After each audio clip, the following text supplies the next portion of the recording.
il est sur des bénéfices de 4, 5, 6 000 euros par mois.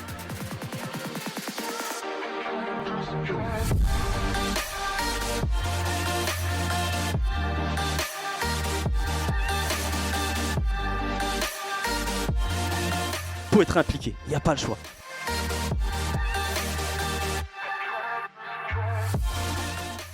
Il a une visite.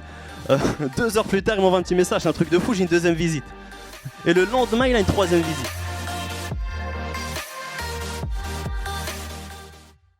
Salut, salam à toi et bienvenue dans cette nouvelle vidéo. On va voir ensemble si la location courte durée fonctionne partout en France. On pose très souvent cette question en voyant les résultats que j'ai dans ma ville, en région parisienne ou la ville des autres personnes que je peux accompagner. Est-ce que ça fonctionne vraiment là où j'habite? Moi aujourd'hui, j'ai un certain nombre d'appartements en location courte durée et on me dit écoute déjà c'est très bien ce que tu fais, mais est-ce que ça peut fonctionner aussi chez moi? Moi voilà, je suis pas en région parisienne, je suis dans une toute petite ville, j'habite dans un endroit qui n'est pas très connu, qui est pas très touristique, etc. C'est exactement ce type de questions que je reçois tous les jours. Est-ce que ça peut marcher chez moi? Alors je vais répondre à cette question par une autre question. Est-ce que chez vous, là où vous souhaitez investir, là où vous souhaitez pratiquer la location courte durée, est-ce que vous avez des hôtels? Répondez à cette question. Pourquoi je pose cette question au final? Parce que l'hôtel, s'il est implanté ici, là où vous souhaitez investir, c'est qu'il a déjà fait son étude de marché. La grosse étude de marché a déjà été faite par l'hôtel.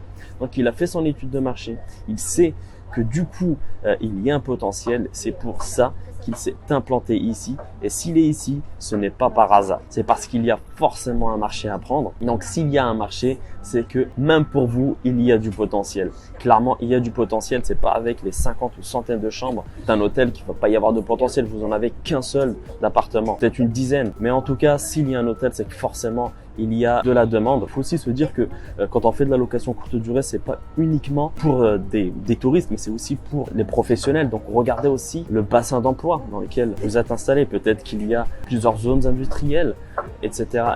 Donc vraiment, regardez aussi cette partie-là des personnes de passage. Donc voilà, s'il y a un hôtel et que cet hôtel fonctionne bien, forcément s'il est là depuis quelques années, c'est qu'il fonctionne. Vous avez de fortes chances de réussir dans votre location courte durée et dans votre ville. D'autant plus que l'hôtel, lui, voilà, comme je vous l'ai expliqué tout à l'heure, lui, il en a plusieurs des chambres.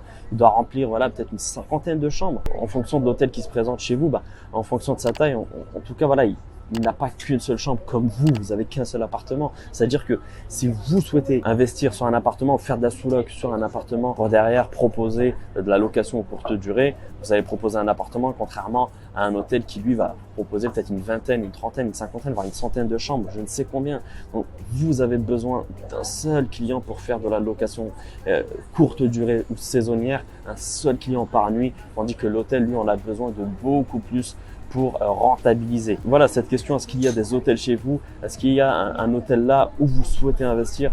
En répondant, si vous répondez à cette question, vous allez en partie répondre à cette autre question que vous me posez très fréquemment. Est-ce que la location courte durée fonctionne chez moi? Si ça fonctionne pour un hôtel, il n'y a pas de raison, ça fonctionnera pour vous parce que vous allez utiliser les mêmes canaux de distribution qu'un hôtel. Un hôtel est beaucoup sur Booking, vous allez être sur Booking. Un hôtel n'est pas sur Airbnb, vous allez l'être vous en plus. Voilà, en tout cas j'espère avoir répondu à cette question. Regardez vraiment s'il y a des hôtels près de chez vous. S'il y a un hôtel, eh bien c'est que la location courte durée fonctionne. Et aussi autre chose, il faut savoir que la bête noire des hôtels, c'est nous, la location courte durée. Donc ça peut être qu'un avantage au final parce que les habitudes et les consommations changent. De plus en plus de personnes se dirigent vers de la location courte durée plutôt qu'un hôtel. Donc clairement, il y a un gros potentiel et cela partout en France. J'ai accompagné plusieurs centaines de personnes à travers toute la France.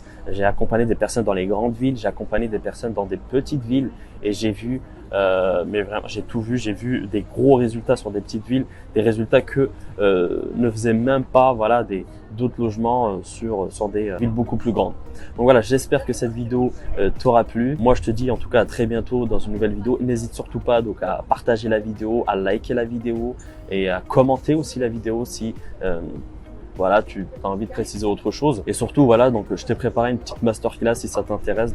Le lien se trouve dans la description où je parle de la sous-location professionnelle, une méthode qui va te permettre de générer des rentimos sans passer par la case banque, sans riba. Il suffit de cliquer, tu visionnes la masterclass qui te présente les 3 étapes pour faire de la sous-location professionnelle. Et si tu es intéressé, n'hésite pas à réserver un petit appel avec un de nos conseillers pour répondre à l'ensemble de tes questions. Et moi, je te dis à très bientôt. Ciao!